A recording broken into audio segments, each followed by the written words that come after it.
y ya, la verdad, aquí nos conocemos yo creo todos. Gracias por venir también a vosotros, que sabemos que el viernes, bueno, yo creo que eso ha sido un poco, ¿no? El viernes a las 5, pero bueno, al Ya. final es cuando podías, nosotros encantados. Así que nada, muchas gracias y ya, Ujú, empezar. vale. Un abrazo. Y muchas gracias también por invitarme, por encontrarme en LinkedIn, contactarme y darme la oportunidad que yo súper contenta de volver. O sea, al final hace 5 años que no estoy aquí, así que me hace mucha ilusión. Mira, justo empezamos bien. O sea, porque me hace mucha ilusión volver a estar aquí y muchos recuerdos, así que gracias por traerme. Y nada, pues soy Carolina López, ingeniera de software y trabajo en GitHub Copilot y os voy a contar un poco de lo siguiente. Entonces, para empezar, esta es la agenda para hoy. Para empezar, pues eso, mi camino, desde donde estáis vosotros ahora mismo, pero hace 5 años atrás, cómo es trabajar en Big Tech, luego el mito del ingeniero de software que yo me creí en su día, la diferencia entre software engineer y applied researcher, desde mi perspectiva, cómo es mi día a día en GitHub Copilot con algunos ejemplos reales y proyectos en los que he estado trabajando últimamente. Luego el tema de AI for Good, que ahora veréis por qué. Y por último, lecciones aprendidas y Q&A. Bueno, para empezar, antes de nada, os quería decir que todo lo que digo aquí es completamente subjetivo, es desde mi experiencia, así que lo tengáis en cuenta, es mi perspectiva y es mi opinión. Así que lo quería dejar bastante claro y, por supuesto, las preguntas están bienvenidas en cualquier momento, o sea, levantar la mano, preguntarme, no hace falta que sea en el Q&A del final, pero aún así, al final también se puede, pero que si en medio camino surge cualquier cosa, pues que me preguntéis. Bueno, pues empiezo por mi camino, desde donde tú estás. Y para empezar, yo estudié ingeniería industrial aquí en la Carlos y de hecho nunca pensé especializarme en ingeniería electrónica. Acabé en industriales pues un poco por la vida porque era la opción más ancha y pensé pues mira, con esto me abro más puertas y ya veo pues por dónde acabo yendo. Y de hecho yo pensé que quería hacer ingeniería mecánica y acabar como con diseño aerodinámico y tal, o sea, completamente diferente a donde estoy ahora. Así que así es como empezó todo. Pero todo cambió cuando en tercero de carrera me fui de intercambio a la Universidad de Maryland en Estados Unidos y ahí hice mis primeras prácticas. Que como podéis ver, esa era mi primera oficina, que eso es después de ordenarla, porque el profesor nos la dio llena de cosas y hecho un desastre, estuvimos como 4 horas limpiando y ordenando todo. Y quería deciros que esto para empezar fue una mezcla de suerte y también de ganas, pero yo creo que la vida al final siempre hace falta la suerte. Y en mi caso fue una coincidencia, porque yo iba a hacer una asignatura en Maryland y fui a la clase y justo el profesor no me encantó como dio la primera clase y dije, puff, me cambio, me voy a la misma asignatura pero con otro profesor. Y me intenté mover y cambiarme a esa clase. Y resultó que estaba llena, o sea, no había hueco para mí. Y era o no hacía esa asignatura y me la llevaba otra vez de vuelta a España y la tendría que hacer en cuarto, exacto, mala decisión, o volvía y la hacía en Estados Unidos. Y eso hice. Entonces no me tocó, o sea, me tocó volver y hacerla con ese profesor que de primeras no me gustaba. ¿Y qué pasó? Que resulta que con este profesor hicimos unas office hours, tal, y fue muy bien la asignatura y cuando llega al final de la asignatura, por casualidad yo le pregunté, oye, ¿me harías una carta de recomendación para mi máster? Y resulta que me dijo, sí, encantado, y por cierto, ¿te gustaría trabajar en mi empresa de ingeniería biomédica como ingeniera de software? Y fue como, wow, o sea, yo justo estaba pensando en empezar a buscar prácticas y obviamente fue como 100%, me da igual, me pagues o no me pagues, yo feliz de hacerlo, de tener la experiencia, pero al final fue un poco una coincidencia de la vida, porque si por mí fuera, o sea, yo me estaba yendo incluso de esa clase, o sea, que al final fue suerte en parte y obviamente ganas de, una vez estando ahí, ya pues querer hacerlo y pues demostrar interés y todo esto. Pero bueno, os quería contar esta historia. Y ahí fue donde empecé a programar, porque claro, yo venía de industriales, donde habíamos hecho básicamente una asignatura de programación solo. Y vamos, me acuerdo de ir aprendiendo sobre los comandos de Linux, literal, CD, la carpeta, LS, o sea, yo no sabía nada de esto, y empezar con mis primeros scripts básicos y tal. Entonces fue gracias a esto cuando decidí que en verdad me apetecía empezar a especializarme por electrónica, que me gustaba y que iba a empezar a tomar ese camino. Entonces, después de esto, en cuarto, yo me iba a ir a la Universidad de Singapur, a NTU, también gracias a la Carlos, porque como tiene tantos programas de intercambio, que es un gusto, pues me iba a ir ahí. Pero claro, vino el COVID y nos cambió los planes a todos. Entonces se canceló ese intercambio y me quedé aquí en cuarto de carrera, especializándome en electrónica, donde nunca pensé que me especializaría. Y gracias a esto, en parte yo creo como se canceló ese intercambio, me apetecía mucho volver a hacer el máster fuera. Entonces empecé a buscar másteres y apliqué a muchos, muchos másteres. Literal me gasté como 1.000 euros en aplicaciones de másteres. Y apliqué hasta el MIT, porque a veces me vienen a mí estos dosis de ambición y pues hasta el MIT me puse a aplicar. Y esto vino pues obviamente con muchos rechazos, no me cogieron en el MIT, tampoco en ETH de hecho, pero bueno, o sea, sí que me cogieron en muchas otras universidades, entre ellas Imperial College, la TU en Delft, una universidad en Bruselas también, en DTU, y al final acabé escogiendo irme a estudiar a Copenhague, Autonomous Systems Engineering, que es un máster que es una mezcla entre AI y robótica. Ya, otra vez es bastante amplio y tú te puedes como hacer el máster con las asignaturas como lo vayas eligiendo. Y pues nada, me fui ahí y en Copenhague es muy común estudiar y trabajar a la vez. Es como que tienen un sistema muy montado para que puedas hacer prácticas y trabajar part-time mientras estudias. Y otra vez tuve suerte de timing y justo cuando empezaba el máster se abrió una posición en Microsoft, porque Microsoft está muy cerca de la Universidad de DTU, y eran unas prácticas de Student Worker como ingeniera de software. Y bueno, pues yo apliqué y de hecho creo que una de las cosas que me ayudó es haber tenido como la experiencia previa de las prácticas en Estados Unidos. O sea, nunca se sabe, pero creo que gracias a esto tuve muchas más oportunidades de entrar.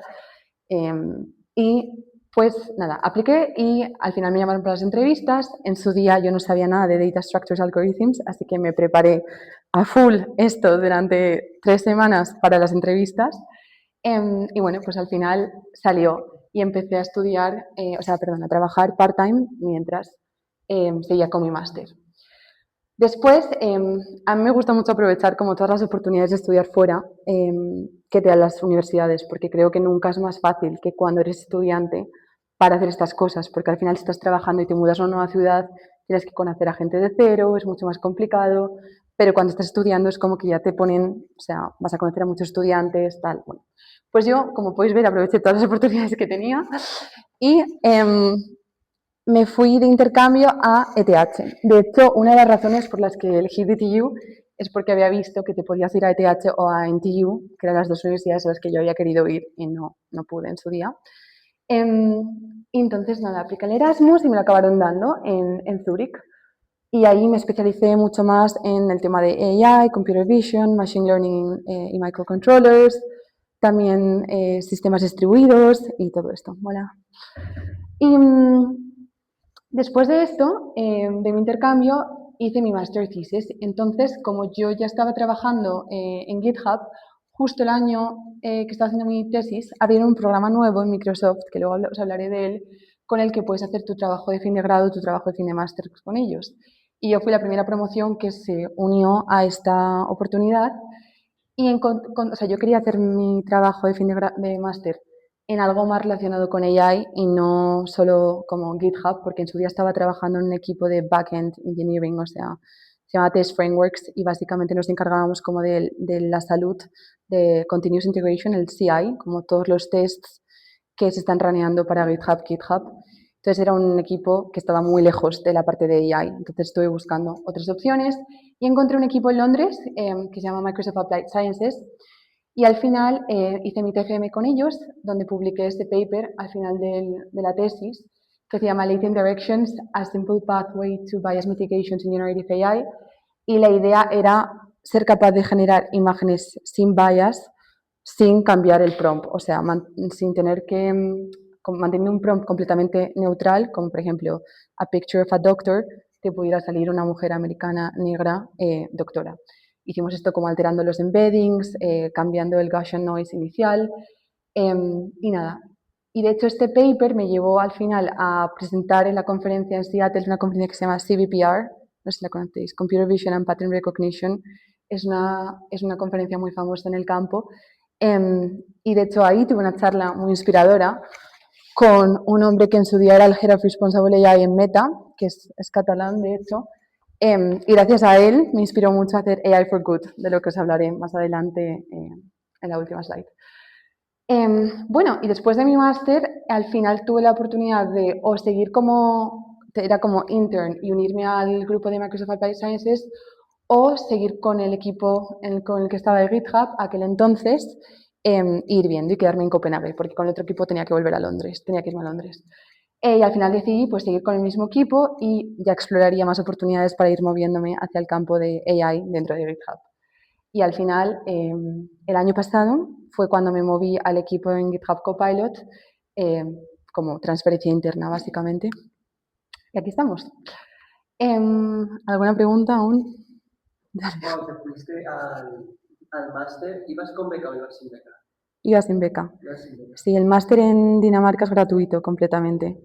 Entonces está genial porque te permite te permite encima trabajar part-time y de hecho hay una cosa que se llama SU, que cuando tú estés trabajando en Dinamarca te pagan, si haces, el gobierno danés, por ser europeo, te paga un dinero, como unos 600, 700 euros, aparte de lo que tú cobres con tus prácticas. Entonces está genial porque esto ya te permite de por sí vivir allí, básicamente, o sea, ahorras poco, pero te puedes pagar todo tú. Así que es una suerte. Esto. Sí. Cuando te fuiste a Dinamarca, que has dicho que más era de robótica, ¿tenías pensado ya jugar con software? Sí, porque ya cuando empecé a buscar trabajo, que fue en septiembre, nada más empezar el máster, quería algo de software engineer, pero sinceramente no estaba convencida si prefería software engineer o algo más como applied researcher, pero en su día todavía no sabía nada de AI y quería empezar explorando como esta rama y ver qué tal, pero sí que sabía que me quería mover más la dirección de software y de hecho cogí muchas más asignaturas de AI que de robótica al final. O sea, lo exploré un poco y vi que no, que seguía prefiriendo software. Y cuando te metes a GitHub a trabajar en temas de CICD, que al final es algo como muy nicho, ¿no? Y todo lo que necesitas para trabajar allí, lo aprendes allí, te lo enseñan desde un principio, tú ya ibas con una base. ¿Qué base? Sí, objetos industriales y a las asignaturas de programación lo aprendes, 100% lo aprendes, o sea, y creo que es una de las cualidades más importantes en el campo, o sea, aprender rápido o aprender, o sea, pero tener las ganas, la motivación, la actitud, que eso de hecho, a mí me he cruzado con ingenieros muy senior que me han dicho, es que tú tienes mucha motivación, cuando te haces mayor ya no la tienes. Creo que eso es algo que traemos mucho como la gente joven, estas ganas de aprender. O sea, que todo se aprende y sigo aprendiendo cada día cosas nuevas. Así que, sí. Uy, otra vez. Bueno, para la próxima configuro un timeout más largo. Bueno, trabajar en Big Tech. Bueno, os pregunto entonces, ¿cómo os imagináis que es trabajar en Big Tech? Yo qué sé, ¿qué se os cruza por la cabeza? Procesos largos. ¿Procesos largos en plan? Que todo tiene que estar muy supervisado por alguien y a esa persona le ha supervisado y a esa persona. Vale, sí. O sea, bueno. Jerarquía. Vale. ¿Algo más? Mucho remoto, ¿no? Tienes que colaborar con distintos departamentos que no estén en donde tú estás. Esto sí. ¿Alguna otra cosa? Lo de la jerarquía, sí, porque obviamente hay una estructura, pero en mi experiencia ha sido bastante horizontal. De hecho, bueno, ahora hablo de esto. Estas son las cosas que se me ocurrieron. Para empezar, gente normal. Yo nunca pensé que iba a acabar trabajando en Microsoft. O sea, nunca. De hecho, recuerdo cuando ya me cogieron y iba de camino el primer día de trabajo, de ir llegando a la oficina, mirar en la cafetería y pensar como, guau, qué gente muy lista. O sea, siempre creo que desde fuera parece algo como mucho más inalcanzable, pero en verdad cuando entras te das cuenta de que no, que está lleno de gente normal como cualquiera de vosotros y que es perfectamente alcanzable. O sea, sí, desde fuera se ve muy diferente.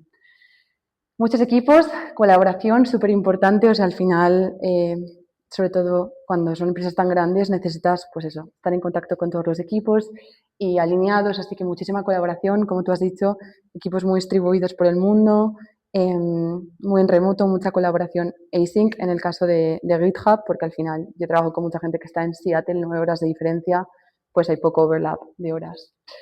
Product mindset como muy customer obsessed, o sea, muy centrado en la experiencia del usuario, en cuidar a los usuarios, mucho de esto. Fast-paced, depende del equipo, porque, por ejemplo, los 2 equipos que yo estaba dentro de GitHub, hay una diferencia muy grande. En uno estamos planificando a lo mejor a 3 meses vista y en cambio en Copilot cada semana literal pueden cambiar las prioridades. Entonces, depende mucho.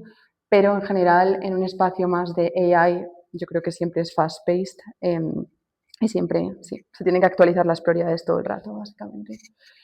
Luego, cultura meritocrática, estoy en lo que tú has dicho, Hugo, es más, o sea, desde mi experiencia, es muy horizontal en el sentido de que obviamente hay directores y hay una cadena, pero algo que yo valoro mucho es que va muy en función al mérito. O sea, si tú mereces, o sea, si tú lo estás haciendo bien, te van a valorar y da igual la edad que tengas, da igual el título que tengas, que no van a valorar menos una idea tuya porque seas más joven. O sea, yo estaba hablando con staff engineers cuando era ingeniera de software 1 y decía como, o sea, me he sentido súper valorada y eso es algo que siempre he apreciado mucho y que nunca me he sentido como que mis ideas o mi opinión eran menos válida por tener menos nivel. Después, algunos equipos están centrados en cosas muy específicas y os quería decir esto porque yo cuando hice las entrevistas pensé como, mira, yo entro en Microsoft como si estuviese haciendo fotocopias, o sea, me encantaría entrar, sea lo que sea.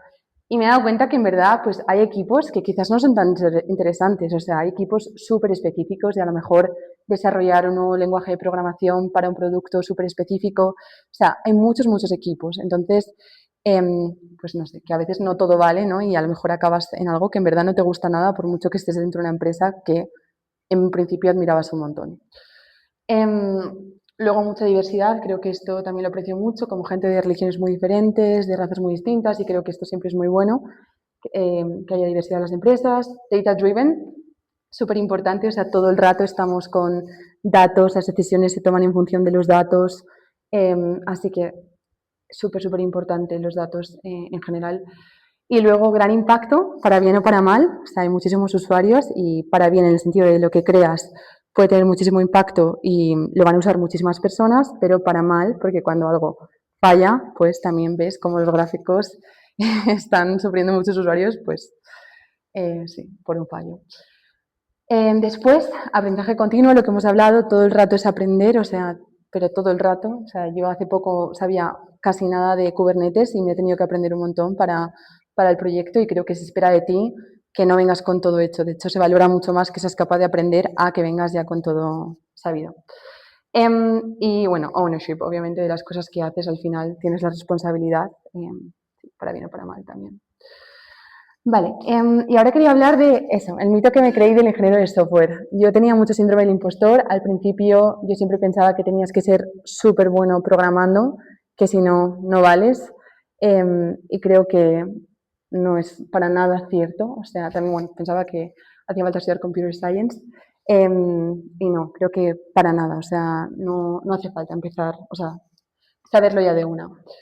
Y esta es mi perspectiva de lo que es un ingeniero de software y las skills más importantes que hacen falta, que se me han ocurrido.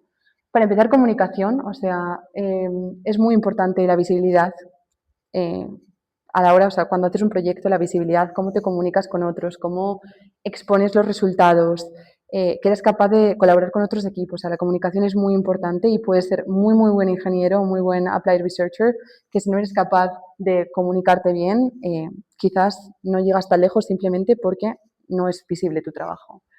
Liderazgo, muchas veces tenemos que tener, o sea, que liderar un proyecto y al final tienes que tú tomar decisiones por esa parte de tu equipo, así que es una de las skills también muy necesarias.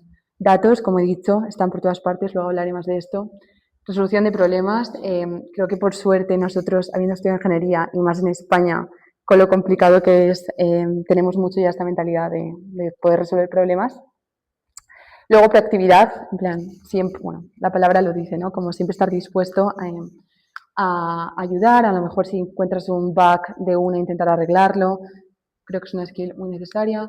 Programar, obviamente muy importante, y entender código y todo esto, pero es una parte de todo el picture, o sea, no es como la única parte, que yo creo que es algo que siempre había visto como, buah, si no soy buena, ¿cómo voy a ser ingeniera de software? Y no tiene por qué. y luego diseño más como architectural design, diseñar features, al final hay mucha parte de ideación y otra vez es una parte del completo de ingeniería de software. Entonces, en mi trabajo, desde mi perspectiva, no soy solo ingeniera de software, o el título pone ingeniera de software, pero en realidad soy un poco project manager a la hora de organizar todos los proyectos, project leader. En GitHub tenemos el concepto de DRI, que es como que depende del proyecto, te toca o eliges tú ser el líder del proyecto. Data analyst, o sea, creo que casi soy más data analyst que coder en mi trabajo, porque hay demasiados datos que todo el rato se hacen falta para tomar decisiones. Obviamente, ingeniera, team player, creo que no se llega para nada igual de lejos si no trabajas con un equipo, si solo estás centrado en ti y cierras los ojos, solo haces tu trabajo, creo que no vas a tener el impacto que puedes tener, o sea, es súper importante jugar en equipo. Obviamente, coder y solution architect, lo que hemos hablado antes de arquitectura y ideación. ¿Cómo vamos de tiempo? 26. Vale. Y bueno, un poco la diferencia entre software engineer y applied researcher, desde mi perspectiva, yo aún he explorado la opción de applied researcher. Por ejemplo, en mi caso no descarto que en un futuro acabe yendo más por este camino. O sea, simplemente me gustaban los dos, he cogido uno y en un futuro, pues mira, quizás vuelvo aquí en 5 años y os hablo de applied researcher, no sé. Pero desde mi perspectiva, hasta donde he visto, al final un applied researcher obviamente se centra más en toda la parte de desarrollo del modelo, el entreno, la optimización y al final es cómo hacemos que el modelo funcione mejor. Vamos a modificar los datos, porque al final la parte de data cleanup es súper importante, o probar nuevas arquitecturas, nuevos prompts. Y la parte de software engineer es más de cómo vamos a poder hacer que millones de personas usen esto de forma viable, cómo hacer que, pues eso, que no se vaya a caer. En el caso de GitHub, al ser tan grande, pues eso, la escalabilidad es súper importante. De hecho, hace poco, en uno de los proyectos que ahora hablaré, tuvimos que levantar un servicio que está hosting un modelo de AI y al final estamos más como un poco retrasados en la parte de ingeniería de software, o sea, más que lo que es en sí el science del modelo, porque al final es como solucionar el problema de la escalabilidad y muchas cosas más que hay que tener en cuenta. Entonces, creo que al final uno sin el otro no puede funcionar. Y nada, pues el Applied Researcher empuja un poco los límites de lo posible y el Software Engineer hace que eso sea útil en el mundo real, desde mi perspectiva. ¿Preguntas? En general, de todo lo que he dicho hasta ahora, ¿no? Seguimos, vale. Vale, pues ¿cómo es trabajar en GitHub? Para empezar, es fully remote, lo cual tiene sus ventajas y sus inconvenientes, porque la ventaja es que ahora mismo estoy aquí y no tengo que estar en Copenhague. Pero obviamente también tiene el inconveniente de que si te gusta trabajar con gente en persona, pues no es lo mismo, ¿no? Como hemos hablado, los equipos están distribuidos globalmente. A mí esto sí que me gusta mucho, como poder hablar con gente de diferentes partes del mundo, con diferentes perspectivas y tal. Como es fully remote, pues yo voy a la oficina en Copenhague, la que está cerca de la uni. Y nada, básicamente no estoy con nadie de mi equipo, pero pues conectas con gente de otros equipos que mucha gente también está igual y luego también hay casos en los que sí que están con el equipo en la oficina. Y luego Research Hub, esto os pasaré el link quizás para que lo distribuyáis, pero básicamente es el programa este que he hablado antes. Lo único es que creo que de momento solo está presente en Copenhague, pero yo conozco a la persona que lo lleva, así que se podría ver lo de expandirlo a Madrid, quizás incluso a Carlos III, me encantaría traerlo aquí. Y nada, básicamente es como una oportunidad para poder hacer tu trabajo de fin de máster o de fin de grado con gente que trabaja en Microsoft, que ellos ya como tienen un layout del proyecto y básicamente tú miras los diferentes proyectos y bueno, hay un proceso de selección y si te cogen pues estás trabajando como... Depende del equipo, en mi caso fue bastante como on the site al equipo real, o sea, por ejemplo, cuando estuve en GitHub como student worker sí que estaba como a full dentro del equipo, en cambio con el trabajo de fin de máster estaba un poco como más de lado, como más no totalmente metida en las cosas que hacía el equipo, pero aún así creo que es muy buena oportunidad a nivel futuro, currículum y tal, como quizás hacer el trabajo de fin de grado de máster con ellos, así que os pasaré la información. Yeah. Y al trabajar con gente que está distribuida por todo el mundo, sí. ¿Tienes horario fijo o te tienes que adaptar? Por suerte es muy flexible en GitHub. O sea, mi equipo específico está todo en Europa, menos una persona que está en el East Coast, en Estados Unidos. Entonces suele ser muy flexible, pero de normal, o sea, depende de ti, literalmente. O sea, yo si quisiera poder empezar a trabajar a las 11 de la mañana y quedarme hasta más tarde, pero yo suelo trabajar como de 9 a 5, de 9 a 6, de 10 a 6, yo qué sé, o sea, depende del día, pero suelo intentar hacer como mis 8 horas y prefiero respetar el horario de de Europa, entonces yo suelo tener horas normales. Pero depende, en caso de GitHub es muy flexible y depende de ti. Sí. De hecho, hay gente que se va a mitad del día un tiempo y hace algo y luego vuelve, o sea, al final es sí, muy flexible. Genial. Vale, pues, ¿cómo es mi día a día en GitHub Copilot con algunos ejemplos reales? Bueno, para empezar, ¿en qué trabajo exactamente dentro de GitHub Copilot? Porque hay muchos equipos. No sé si habéis visto que en VS Code, si usáis VS Code, está la parte de Copilot Chat, ¿no? Pues básicamente este es nuestro principal, los llamamos integradores, o sea, nuestro principal cliente de nuestro servicio, porque al final es el que más personas usan. Pero mi equipo es uno de los encargados de mantener Copilot API, que es el servicio principal de GitHub Copilot, que usan pues muchos IDEs como VS Code Insiders, Eclipse, JetBrains, y también otros productos de GitHub como Copilot CLI, Copilot Code Review, Copilot Coding Agent. Entonces, básicamente dependen un poco de la salud de nuestra plataforma y de nuestro servicio para poder servir los requests de los usuarios. Y básicamente lo que hacemos en super high level es conectar a los LLMs de los model providers, ya sea GCP, que es Google Cloud Platform, OpenAI, Anthropic, todos los diferentes model providers con los usuarios. Y nada, pues mi equipo se llama Copilot API Platform. Y ahora voy a hablar de algunos de los proyectos que he estado haciendo últimamente o en general. Más o menos he clasificado como lo que hago en mi trabajo en estos 4 puntos. La primera es features, como desarrollo de nuevas features para el producto, nuevas funcionalidades, como por ejemplo, luego os hablaré de una cosa que se llama Automode que hemos desarrollado. Luego, quality improvements. 3, colaborar con otros equipos todo el rato, súper importante. Y 4, incidentes, que es la parte más o menos divertida según cómo lo veas, pero a veces pues es estresante. Bueno, pues para empezar, en la parte de features, un proyecto en el que he estado trabajando es Automode, que es básicamente en el Model Picker de VS Code, por ejemplo, puedes seleccionar auto. Entonces, esto es una feature que por detrás en verdad están pasando muchas cosas cuando seleccionas esto. Básicamente es una selección automática del modelo para el usuario en tiempo real, en función de la información que tenemos de errores, de latencia, de capacidad. Entonces, la idea es que el usuario tenga la mejor experiencia y en vez de elegir el modelo ellos, se elige en función de estas cosas y obviamente también en función de tu Copilot User Plan, en función de si tienes gratis, pro, lo que sea, ¿no? Y muy pronto estamos trabajando en que también tenga en cuenta la tarea de la prompt, o sea, según el prompt intent, según lo elaborada que sea tu prompt, pues te mandaríamos un modelo a otro en función de la complejidad que requiera pues, la solución, ¿no? Del request. Y un poco de cómo funciona esto. Nosotros, como he dicho, tenemos 1000 dashboards y 1000 datos y súper importante visualizar. Ah, sí, dime. Sí. Dependiendo del modelo, para ellos un token es un número específico de caracteres. Luego para otro modelo no tiene la misma regla de que es un token. Sí, el tokenizer suele cambiar, depende a veces del model provider o del modelo. O sea que sí, tenemos diferentes configuraciones. ¿Y tenéis acceso a esa información?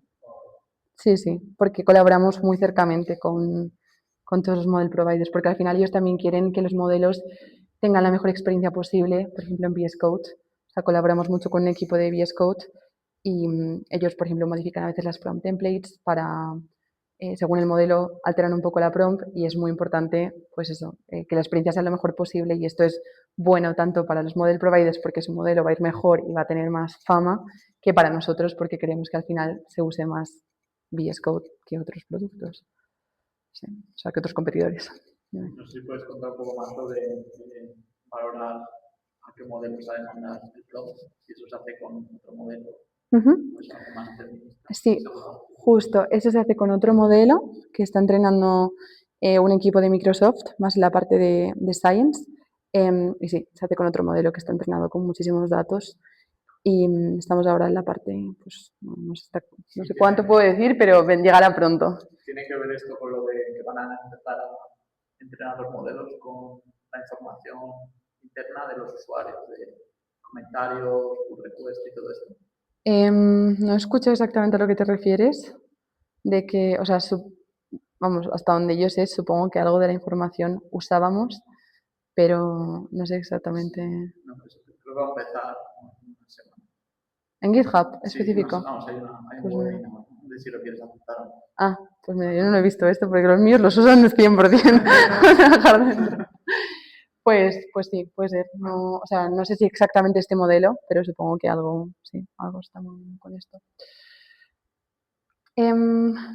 Vale, genial. Pues eso, como decía, desarrolles la feature que desarrolles, al final es súper importante saber cómo vas a medir como el success de esa feature, y esto se hace con datos, o sea, entender cómo si está funcionando bien o no. Al final la forma más fácil es verlo reflejada pues en dashboards o en datos, ¿no? En el mejor de los casos, pues a lo mejor sube los usuarios o tal, pero en este caso teníamos que comprobar pues, que estuviera funcionando bien. Entonces, por ejemplo, estamos traqueando el time to first token, porque eso es una de las cosas que se usa para saber si el modelo está siendo rápido o no. Entonces, estamos monitoreando todo el rato, bueno, o sea, no nosotros, pero estamos coleccionando datos en tiempo real de cada modelo, cómo está funcionando. Y, por ejemplo, pues en este caso tiene un dip de latencia, ¿no? En este periodo de tiempo el modelo fue más rápido de lo normal.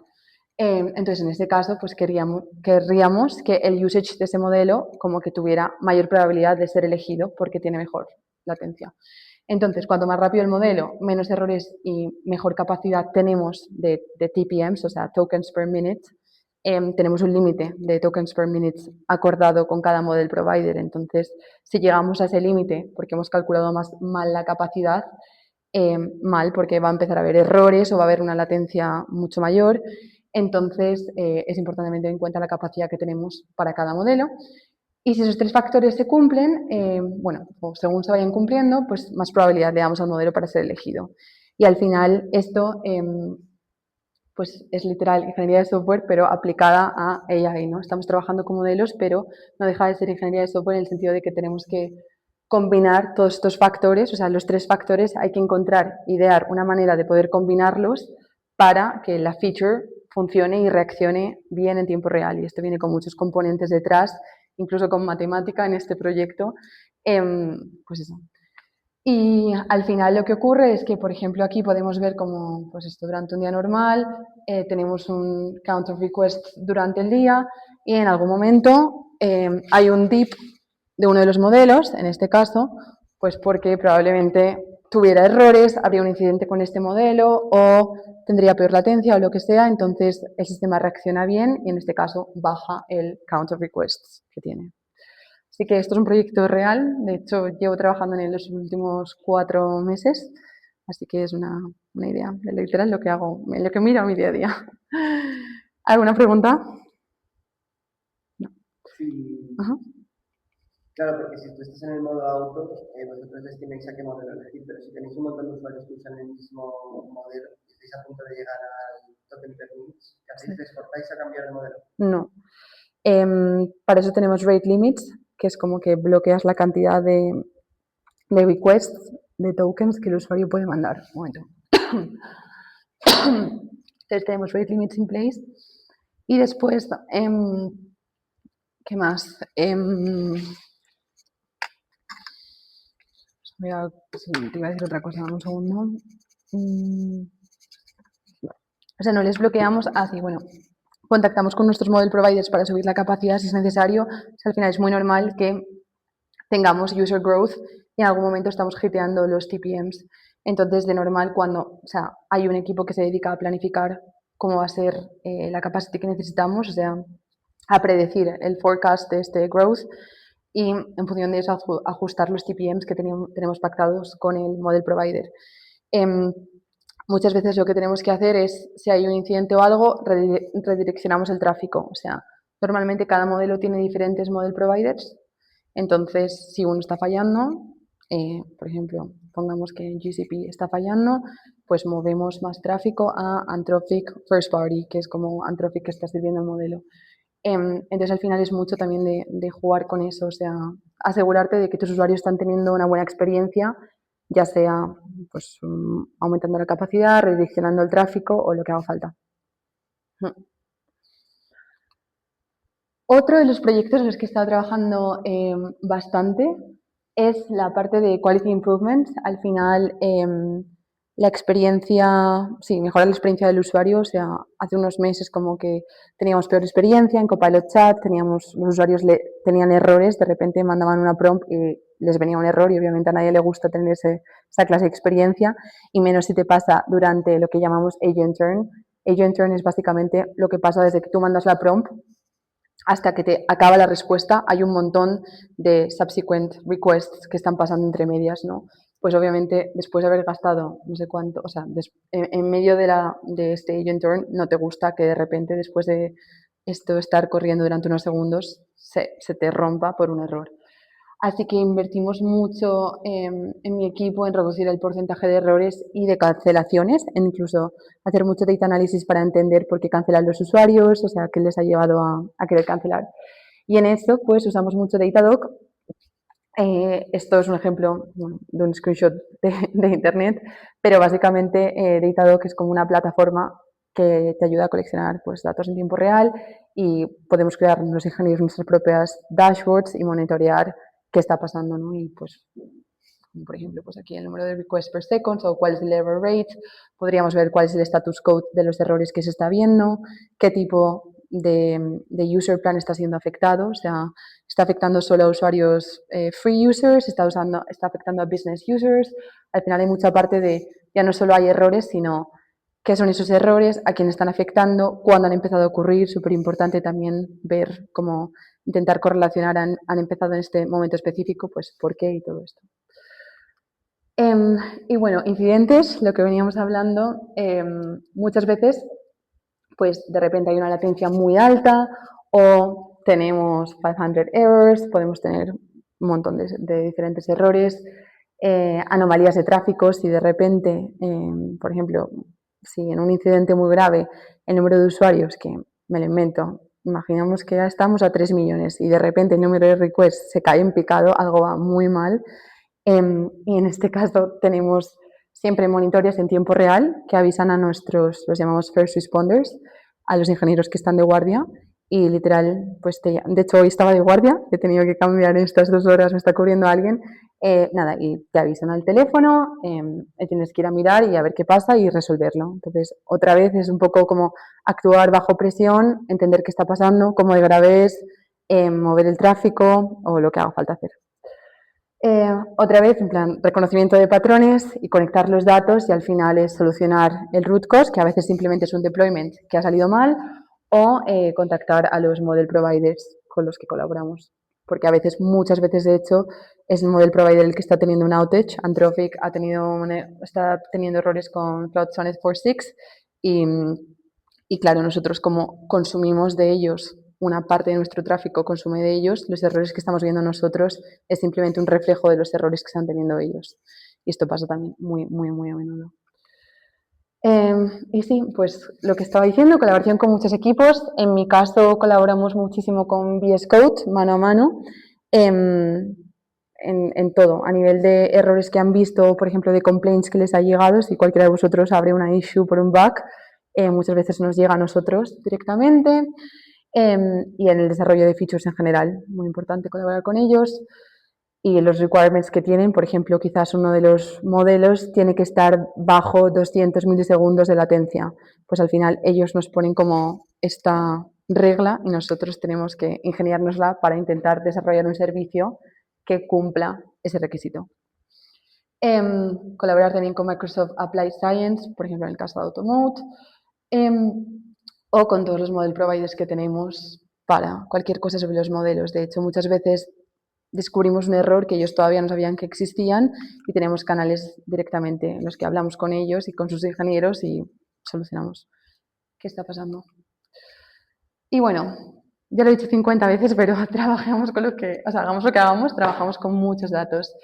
Y esto rápidamente, porque ¿cómo vamos de tiempo? Vale, vamos a tiempo. No pasa nada.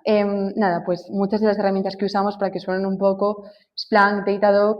Splunk es un servicio como más de almacenar logs, o sea, aquí tú tienes un índice para tu servicio en nuestro caso y se almacenan todo el tipo de logs con las requests, cuál ha sido el status code o los errores o el integrador, en plan si viene de VS Code, si viene de Copilot CLI. Al final es como loguear directamente pues, las cosas más importantes de una request. Y Datadog, que ya he hablado, lo usamos muchísimo y es más sobre, pues eso, tener dashboards que configuramos nosotros para representar la información más importante de la feature y del servicio. Pues mira, no, ya estoy acabando casi. AI for Good.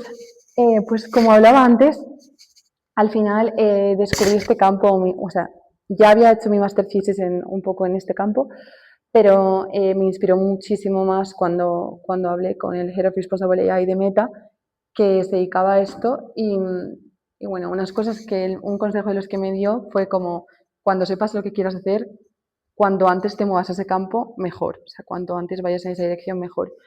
Y no sé, salí muy inspirada de su charla y en septiembre justo hubo un hackathon con Microsoft y me uní a un proyecto que era de reidentificación de elefantes con AI. O sea, lo que se trata de esto es que tú le haces una foto a un elefante y gracias a esto es capaz de identificar cuál elefante es cuál. O sea, literal, como Face ID, pero para elefantes.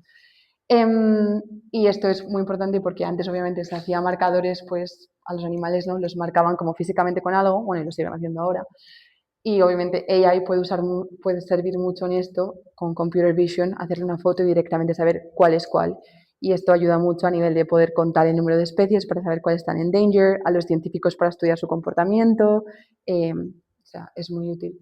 Y en este proyecto empezamos a colaborar con Microsoft, que tiene un laboratorio de AI for Good, y con WildMe, que es básicamente la empresa que más está en este campo de reidentificación de especies, y con la NGO, en este caso Bring the Elephant Home, sí, de elefantes.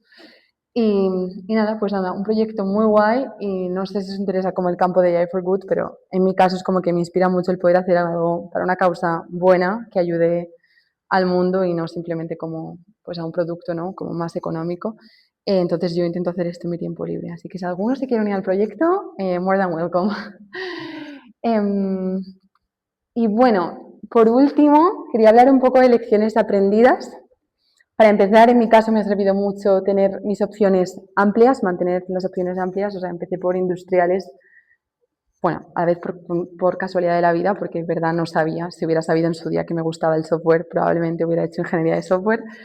Pero en su día, pues, mantuve la opción muy alta, muy amplia de hacer industriales y luego un máster también como amplio. Creo que tú me habías dicho que estás un poco como que no sabías muy bien exactamente qué hacer.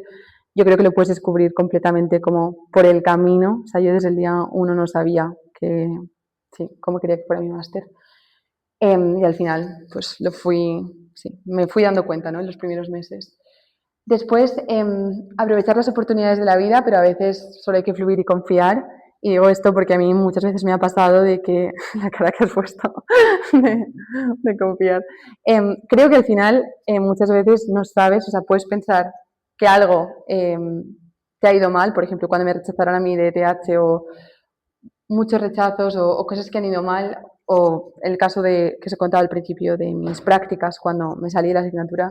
Y al final creo que muchas veces pues la vida te lleva por un camino o por otro y nos preocupamos a veces demasiado por estoy yendo por el camino correcto y a veces, mira, las cosas luego salen como tienen que salir y a veces fluir es la mejor opción. No hace falta hacer mucho, a veces estar es suficiente. Digo esto porque yo me he dado cuenta que, por ejemplo, con el proyecto de AI for Good, empecé a colaborar con WildMe, que para mí es un sueño de empresa, o sea, me encantaría, o sea, no sé, algún día hacer algo así de impactful. Y surgió el literal colaborar con ellos y con sus Machine Learning Engineers simplemente por aparecer en las reuniones. O sea, ni siquiera estaba no estaba poniendo 1000 horas de mi proyecto en trabajar en esto. Simplemente fui ahí y estuve presente y esto fue suficiente para que surgiera lo otro. O sea, creo que a veces solo no hay que hacer demasiado. Creo que a veces decimos, ¡buah! no tengo tiempo y simplemente el hacer un poco ya es mucho más que no hacer nada. La ambición va por olas. Bueno, yo soy una persona creo que en general ambiciosa, pero muchas veces me he machacado de, ¡buah! ¿Qué me pasa? Ahora estoy, que tengo cero ambición y creo que va por olas y que a veces hay que saber cómo subirte a la ola correcta y aprovechar esas ganas que tienes en ese momento para mandar ese mensaje o para hacer algo y esto luego en un futuro pues dará resultados. Y luego, una muy importante es que lo más importante desde mi punto de vista es rodearse de personas que quieren lo mejor para ti. Creo que a veces no es tanto el estar en el trabajo ideal y perfecto, es muy importante de quién te rodeas y que esa gente de verdad quiera lo mejor para ti, para tu crecimiento, para tu carrera y no únicamente pues que sea un producto muy interesante porque quizás luego la gente que te rodea no te va a ayudar como a, pues eso, a llegar a donde quieres ir. Y lo último, que suena muy atópico, pero confiar en ti. Creo que yo personalmente he sido mi peor enemiga en muchas, muchas ocasiones y creo que es importante creer que lo puedes conseguir y sí, confiar en ti mismo. Y nada, por último, os quería dejar con esta frase que es de mis frases favoritas de Steve Jobs, que dice, you can't connect the dots looking forward, you can only connect them looking backwards. So you have to trust that the dots will somehow connect in your future. Yo creo que es claramente pues, un poco lo que estaba diciendo, de que cuando miras atrás, pues todo tiene sentido y que a veces pues hay que confiar y ya. Y nada, ¿preguntas?